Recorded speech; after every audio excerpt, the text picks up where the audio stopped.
we do need to rely on technology to make people better. Yes. And so I think that's part of the puzzle as well, is can the tools help our technicians and help them in terms of what to say. So if they find that there's an issue with brakes or tires or the air filter, what are those word tracks and how can we help them with those word tracks so that they don't stumble and that they sound intelligent and you have a consistent message. And we can do that with our tools and our training. Welcome to the Matador Buscast. Tune in for everything you need to know to stay in the know regarding the automotive industry. Here's your host, Jason Harris. Hey, what's going on, Podcast Nation? It is Jason Harris here. Thank you for joining me on another episode of the Matador Buscast. Yes, I said Buscast. I have done podcasts in planes, trains, automobiles, and yachts, and I've yet to do one on a bus. That is what we're doing here in Dallas, Texas at NADA 2023. I have an amazing guest with me. I have Warner with True Video. Warner, what's going on? I almost said True. Did you hear that? I heard They started to come out. I'm like, you never know. I'll pull that back in. I'll pull that in. Hey, thanks for taking the time to chat with me. This is going to be a lot of fun.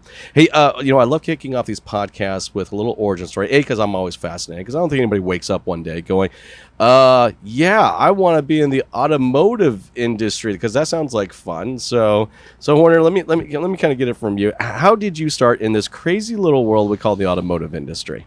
Yeah, so it's been about 8 years now. And I was playing pickup basketball, and we finished up, grabbed showers, and I was in the locker room, and this guy named Joe Shaker, who's a car dealer, came up to me and he said, "Hey, what are you doing these days?" And I said, "Oh, I'm at the end of a startup. I've done 15 different startups, right, in all different industries, but mostly product and technology focused." And he said, "Well, we got this idea, and was wondering if you'd like to, put our heads together and see if we could start a company and go build this thing." And I said, "Yeah, I'm down for that." And we had lunch, and the rest is sort of history. 8 years later, 14 million video views, and so forth. So just a few, right? Yeah, Just a little. just a few. Just a few. So that's how I got involved with this venture in automotive. Hey, Warner, like I said, we're at NADA. Talk about sensory overload. So much going on there, but I mean, some really exciting stuff. And I think one of the things I'm finding most exciting about this particular year is really the dealers. They're coming in and they really have a mindset of I need to learn, I need to absorb, I want to connect, I want to grow, I need to educate, and it's refreshing. I think it's very, very cool. You had an amazing workshop. I mean, even so much so I think there was some overflow, man. You had some people in another room. There was. We filled a room and they overflowed it into another room. So excuse me. Well, let's get into that. Okay. If we were to say, maybe pick your top three kind of takeaways from that workshop, what would be the top three for you? Yeah, so the workshop was titled Implementing Video in Fixed Operations, and it's really about inspection videos. So the technician finished their inspection and they take a video and they share the results with the customer. I think a number of the things that are really important is when I'm educating people about video, whether they're using it, they're starting it, or they're thinking about using it, it's all about how do I get it done?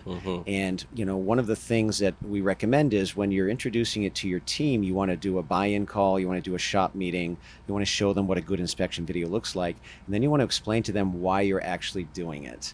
And one of the key points to that is the communication chain. Yes. So if you think of the traditional communication chain between a technician, an advisor, a customer, and then maybe a confidant, like a fourth person, it's usually done voice, either in person or over the phone, but here are the issues and they're conveyed from the technician to the advisor and so forth. Well, what we find is that you lose information all along the way. So 6 recommendations turn into 4 that are told to the customer, turn into 2 that are told to the confidant, and now we've lost that opportunity to upsell. And with video, everybody gets the same story. Same message, same everything. 100% of the information, 100% of the time. So that's a really important piece. I think another piece, we talk about the phases of implementing video in fixed operations in a service department. And the phases are start with the how, and then there's the habit, and then there's the how well, right? Yes. So the how, the habit, the how well. Or as I like to say, take videos, take more videos, take better videos. The how is pretty easy. Takes a couple of days to learn how to use these tools. The habit, that's the tough part. Yes. Right? So building the habit with the technicians who are the ones using and recording it, that might take 1 or 2 months. And then the quality piece in the end, the how well, you're going to do that after you've built volume, but you can't do that too soon. So we kind of look at those different phases, and you really have to work with the technicians. And one of the ways we suggest is maybe you tell them you have to do this, but maybe you put an incentive in place. There you go. I like that. And there's some ways that you can do it, and some people shy away. They go, oh, an incentive. I don't want to put an incentive in place and pay my technicians and so forth. But if you do the economics of an incentive, what you're going to find is that if I can increase my dollars per hour by $60 and our margin is 50%, I'm going to make $30 on a video view as opposed to not. And then if I pay my technicians 1/10 or a flat rate, the dollars that come out, it's like a 10 or 12x return. So I love that. Those are key points that we take away. And a good trackable process, right? Mm-hmm. When I think about what the primary focus should really kind of be, this year. I mean, look, we're coming off of 3 years of the most profitable years we've ever seen, and and now it's kind of like getting back to the basics. I even hate saying that. I be honest, I really do hate saying that because I kind of cringe. It's like, what basics are we actually talking about? But anyways, I think if I always just kind of looked at the 3 pillars of success for most dealers, and that is people, process, and technology. And what I find that usually if they're struggling in a specific area or they're not successful in a specific part of their business, it's usually one of those 3 is the problem, or sometimes a combination of them. And I think that's really what you get at the core of what you guys are bringing to it. You're bringing that people element. You have to have that process element, and you need the technology to support those people. Yep. But that's, I think, sometimes difficult. There are some great operators, I think, that wrap their minds around this really easy, very, very fast. Totally. But I think there's a large majority, I think, of the dealers out there that still really struggle to kind of wrap their heads around that. What would be some of the advice you'd want to share with them? Yeah, it definitely has a lot to do. Like I can control somewhat. I can recommend process, and obviously we have technology. One of the key pieces to what makes True Video successful is that we are simple and easy. Mm-hmm. And when we first came up with the idea and we said, what's the most important thing? We said, the most important thing is make it easy for the customer to consume the information about the multi-point inspection. And we said, well, what does that look like? Well, that's a 1 to 2 minute video that has a beginning, a middle, and an end. And it tells me a story. Story, that's right. Right? I'm going to tell you a story. I'm going to say, hi, my name is Warner Jones. I'm a certified technician here at Hometown Auto. I'm going to show you a multi-point inspection. I'm going to walk you through all the components on your vehicle. Then you get into the good stuff. And then you wrap it up with, thank you for bringing your vehicle in for service today. We really appreciate your business. Have a great day. Beginning, a middle, and an end. And that's how we address the customer. The second part was, how do we make it easy for the technician? And this is the real solid gold piece here is, if it's not easy for the technician, they're not going to use it, and you're not going to get videos recorded. And so again, if we just record one video and there's a start and they start talking and they can pause it and bring the car up and down off the lift and then they can finish and wrap it up, that's the easiest experience for the technician. And so we needed to make sure we marry those two, and that's a key piece for implementation. If you don't have both those pieces, you're going to struggle. That's very true, right? And I also think we have to kind of take a look at our people. I mean, I'm looking at what is the primary kind of theme, I would say, over the next 5 years, right? Mm-hmm. And you said it yourself, efficiency, right? People, but finding those people that can help support some of my initiatives around efficiency, I think is difficult. I mean, I heard a study the other day, a stat, all right, that as far as like technicians go, for example, a perfect example, right? That pre-pandemic, all right, the average technician had over 5.5 years of experience. All right, that was the average hire. It was around 5.5 years of experience. Now the average technician hired today, 2 years of experience. So I find that super interesting. Is just how do we attract the right people that are going to adopt to a great technology process like you guys have? Right. Sometimes I will go back to the incentive base that I talked about, and Joe Shaker, one of our co-founders, he said, "Listen, I'm gonna pay you 1/10 to get this thing off the ground, and when I pay you that 1/10, if you do 5 ROs today and you do 5 videos, I just bought you lunch. So think about it that way. Take some videos, I'll buy you lunch today." The other thing that does over the course of days, weeks, and months is your paycheck grows, and now he's paying his technicians more. So now he's got some senior technicians that he's going to be able to retain, because they might be $30 an hour, but now they're actually getting an extra tenth or 2/10 or so forth on every RO. And he can have a more attractive package to attract new technicians. Yes. So if you kind of look at it that way in terms of how you want to incentivize, you can actually increase the pay plan and have better results with your technicians. And I think that we do need to rely on technology to make people better. Yes. And so I think that's part of the puzzle as well, is can the tools help our technicians and help them in terms of what to say. So if they find that there's an issue with brakes or tires or the air filter, what are those word tracks and how can we help them with those word tracks so that they don't stumble and that they sound intelligent and you have a consistent message. And we can do that with our tools and our training.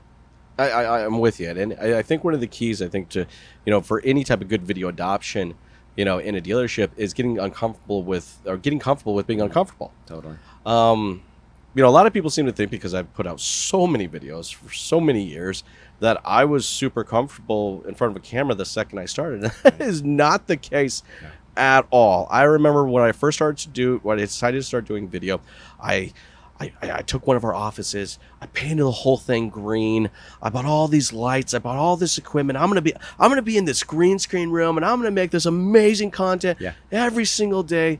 I tell you, the first time I flipped a camera, I was like, I like blue, or I like orange. Sorry, yeah. I like orange. It's getting comfortable with hitting that little red button. Yeah. Because, it almost reminds me, when I first was in the business, when people put the signs on the phone saying, "Pick me up, I make you money," right? And it's kind of like now it's like this is the new version of that. Yeah. Hit the red button, I make you money, right? Like that's what we're gonna have to do. Totally. But what would you say some of the advice? Because there are definitely dealers out there that are struggling. There are people within their dealership that are comfortable hitting the red button. Yeah. All right, and then there's not, and I think that's one of the places that they can start. What is the best advice you kind of share with helping dealers get their entire staff comfortable with hitting the red button? Yeah, so we see that most dealerships are using a technician to record the video. Some use advisors, but when you get backed up and busy in the front desk, the advisors can't go back and take videos. Sure. We've seen some dealers actually have a video guy, and they pay him. He's got a cart, he pushes it around, he's got tools and gauges and things like that. But there are a few reasons why the video guy doesn't work, even though it sounds like it makes sense. I don't have to change the process of my technicians. What happens with a video guy is if you've got 3 inspections finishing at the same time, then everybody's queued up, and so then your efficiency is lost. If the video guy is out sick or on vacation, you get 0 videos. Yep. And it turns out, and we've seen this time and time again, when there's an advisor, you're down an advisor, he leaves, he's on vacation, who's the first man up? It's the video guy that's supposed to be taking videos. He's going to fill in at the front desk. So really the way to scale it is to use that technician. So then if you agree that, okay, technicians are the one that record the videos, then you need to take a look at that and say, are you comfortable speaking, not on camera, but narrating a video? Yes. I don't like the sound of my voice. Boy, that was weird. I'm uncomfortable. And I already talked about this part there. We need to load their lips, because they're like, I'm looking at a tire. I'm going, your tire looks like this. What should I say? So if you can provide them those scripts, very helpful. When we talk about breaking the ice, I say it takes 3 videos.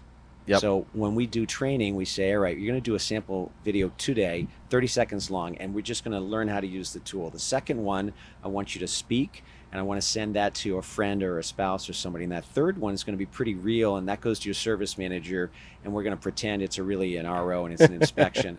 After you've done 3, right, you were an expert a week later, right? Yes. Even though you stumbled on the first one, you've broken the ice. You're like, well, nobody died. I didn't get hurt. That was okay. So there is definitely a process for how you roll this out. And I like that. And the technicians, they're the key. If you have no recorded videos, you got nothing to work with. And if the technicians are the one that are doing it, you got to make sure they're comfortable. No, I like that. And that is a good systematic way to help people get comfortable. And loading the lips. I mean, look, this isn't necessarily a new strategy. It's a strategy that we've been using in the automotive industry for a long time. Right. But I mean, loading the lips over time creates that comfort. It's say, this is what we say, let's practice this, and then you'll eventually find your own voice. I love that at all. Hey, for anybody out there that's watching and listening right now, and it is right there going, yeah, I am going to head this direction. I haven't made the switch. I haven't jumped off the deep end yet, but I am gonna jump off the deep end there. What kind of results can I expect? I'm sure you've seen some great success stories. What would be kind of results that we would see in our service department from maybe a profitability perspective? Yeah. So in general, when someone says, when do I record video? In general, you record a video on every customer-facing repair order. Mm-hmm. So that means if there's a line item in there that's a customer pay or a warranty line item, you should send them a video. So that addresses the when piece, right? When we say, well, like, what are the results? You're going to see in general 20, 30% or more increase in customer paid dollars per RO. Yes. And it's kind of amazing, but it actually plays out. And we have this report called a Delta report where you can start to see the results within 24 hours. You are also going to see CSI scores improve, 10, 15%, those kinds of things, and retention, which sometimes is harder to qualify. So we're definitely seeing increases in all those things. I will say that it's an interesting discussion that the delta is really good early when I have no videos versus now I've got video views. For sure. But once you get to a certain level, right? If you've lost the weight, how much more weight can you take off? Like, at some point you get really good and you're taking videos on 90+% of your ROs and you're sending them and you have this high view rate. At some point you're not going to get that additional benefit. Yes. But you're going to be able to maintain that margin. And we've seen guys go from $100 an RO in CP dollars to $185, and just amazing returns and amazing dollars that go back to the dealership. That's cool. That's cool. Hey, I know we're getting towards the tail end of our time, and man, what great strategies, great ways to get people, comfortable with being uncomfortable. What's some amazing results if we stick to the process, right? Mm-hmm. And, don't go 10, 20 videos into it and expect the entire business is going to change. Right. Commit to the process, all right, and the profitability will come there, man. I love that. But hey, before I let you go, though, for everybody out there watching and listening right now who would maybe like to connect with you or learn more about what's going on with True Video and maybe just follow along with your journey, what's the best way to do so? Yeah, so the name of the company is True Video, and that's TRU without the E, video, truevideo.com. And I can be reached at Warner, WARNER, at truevideo.com. And yeah, just to kind of reach out, we have a lot of great information on our website. We've got our own self-service training for any of our customers. So we've got these assets that we make available. And yeah, shoot me an email and we can definitely put you in touch with the right people. Awesome, man. Hey, thanks for taking the time and jam with me. This has been a lot of fun. Awesome. Have yourself a great day. Thanks for tuning in to the Matador Podcast with your host, Jason Harris. Be sure to check out the full podcast library at matador.ai to stay in the know. Remember to like, comment, and subscribe.